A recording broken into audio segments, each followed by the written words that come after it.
sting, Grace, and Cool. it's like 3 seconds, and then we go into it. Grace Harding. Sure, I've been thinking about you a bit, Grace. Interesting, before we go into the main topic of conversation, there's Steve Jobs behind your left shoulder as I look Mm, at you. So mm. are you My for the crazy hero. ones? You Yes, definitely. And it's an original photograph. wow. Yeah. I am It's for the crazy ones. I the cried. misfits, the Yep. oddballs. Yeah, no. That I think it's a 2007 commencement speech at Yeah. Stanford. Wow. Really That was got it. amazing. Yeah, I heard it a few times. Indeed. But that's good news at the moment. I've been thinking about you because Ocean Basket is of course your passion, but you're also involved in the organization that tries to look after restaurant owners and people who work at restaurants. And this latest lockdown, uh, given the difficulties that we've seen in the past year, maybe a year and a half now, uh, are there people who were hanging on by uh, the, the, the skin of their teeth and now giving up? I think a lot are going to give up. I had a chat to a few independent restaurateurs a few minutes ago, and the level of almost depression is absolutely hectic because it's tough enough owning a restaurant with all the other difficulties like crime and people snatching cell phones and all sorts of other nonsense. So I think it's really hectic at the moment, and as we've been saying for a long time, it impacts such a huge value chain and our crew because there is no tours.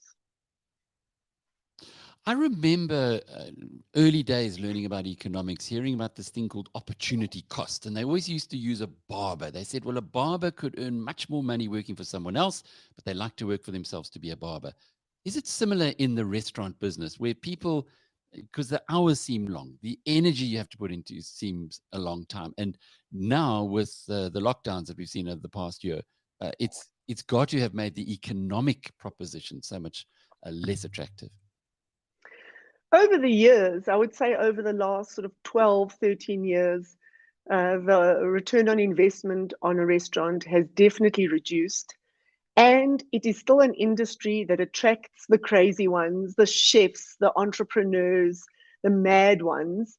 And it's still an industry that's relevant. People are not going to stop wanting to be together. I read some McKinsey international research a while ago, and they asked people, when you're allowed out, what are the things you're going to want to do? And number two on the list was go to a restaurant. That was number two. Number one was go visit my friends and family.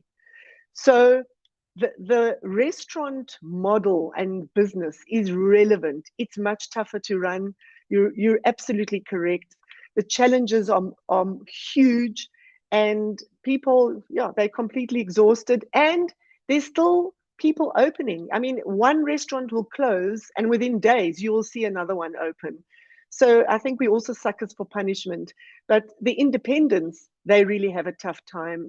I mean, franchisees, although they are semi entrepreneurs, they have the support of a franchisor. That's our job, to keep them safe. We fight for them. We go to the banks for them. We solve problems for them. These guys who are alone, it's damn tough. And they're still opening restaurants. Are Yeah. these people who've got too much money or don't understand what's happening around them or just hope, faith? It's a passion. The ballerina who's got broken toes, she still wants to fix them and get back onto her points. I think it's a combination of things. I think the guys opening the independents, it's not about the money. It's about the love and the passion and the dream. I mean, and some of them are doing amazing stuff. They really are. They into sustainability and they grow their own veg. I think the people who go into franchising, sometimes it's investment of a dad for a son or a relative, and some guys are business guys and some own 50, 60 restaurants. So it's a very differentiated industry, and it's full of crazy people who are not in a good space. So, Gracie, we've got 2 weeks, the Mm, president tells us, of this very tough lockdown. mm. If the third wave ameliorates and if we get some relief there, is that going to be enough to get the industry back rolling again? Look, when we got going again after the knock in December, the restaurants definitely started to breathe. Did they get to fantastic numbers? No, because the consumer is still afraid and lots of people have been retrenched. So, we're getting knocked from every angle. There's nowhere that we can turn without getting a slap. And of course, if it opens up, we will start to breathe, even if they allow us to open without liquor for a while. But to just lump us with a generic term of restaurant and shut us down, it's not only the impact of today, it's the long-term impacts, deeper in debt, with a landlord, with a bank, staff who are, now going to be more demoralized. So will we come back? I think if we don't have another lockdown, it'll take probably around 2 years. In your business or throughout? I think throughout, definitely in our business. You're talking about profits that are like nothing last year. This year will be nothing. If we get back on our feet and people are vaccinated and a few retrenched people find jobs, maybe in 2022, we may get to the 2019 numbers, perhaps. And then 2023, we may start to grow, but who knows? It's definitely at least 2 years. And it is just a guess. It's not, sort of educated. So if you own a restaurant, I've got a good friend who made an investment, sadly, just before COVID. Sure. And he's been hanging in there, and his staff are just the most amazing people. But it's impossible if you can't have patrons in your restaurant. Absolutely. How long do you hold on for? How many times you go back to the bank manager for an additional loan? But that's why this is really, really so close to the end, because people just started paying back the loans they got. And the landlords, some of them have been really great, but they've also got loans. So, I want you to give me a break, but you're not getting a break from your bank, and the bank's not getting a break. So if the lockdown continues past whatever, the 9th, 10th of July, I don't know what's going to happen, because it's about cash flow. And you own one restaurant, you're not saving hundreds and hundreds of thousands every month. There's just no way. So what's your message to Cyril Ramaphosa? To Cyril, I wish I had his WhatsApp. The message is twofold. Number one, we can't imagine how you feel.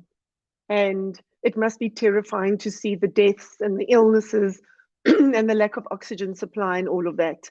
And you are caught between a rock and a hard place, because some horrible people took all our money away. So I'd like to acknowledge that. The second thing is to say, please don't lump us all together.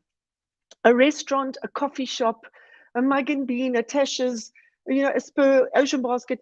People walk in, they know each other, they sit together, they eat and they go. They're not roaming around, they're not falling about, they're not slurring on each other. And what COVID has taught us is the work that needs to be done to start to show that a sit-down restaurant is different. It has different needs and it has different challenges. The costing model is so much greater, the rent, everything. So perhaps a takeaway could bounce back a little easier, but a sit-down restaurant, it's really difficult. And please, you can't shut us down. It's not going to work, and we understand what you're doing. How many have you lost? How many restaurants have you lost? Industry-wide, we don't know. So one of the reasons that we want to get the Restaurant Collective going is it's such a fragmented industry. There are no numbers, Alec, in this country that show how many restaurants, how many staff. There's nothing really scientific.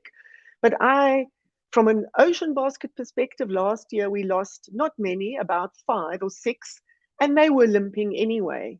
But what we're going to lose now, God forbid, that is directly related to COVID. And I think countrywide, there are thousands and thousands that have closed.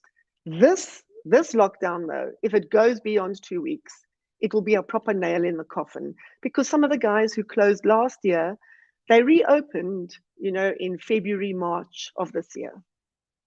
And that's an expensive process. Absolutely. So they got Mm. no more air left. The tank is empty.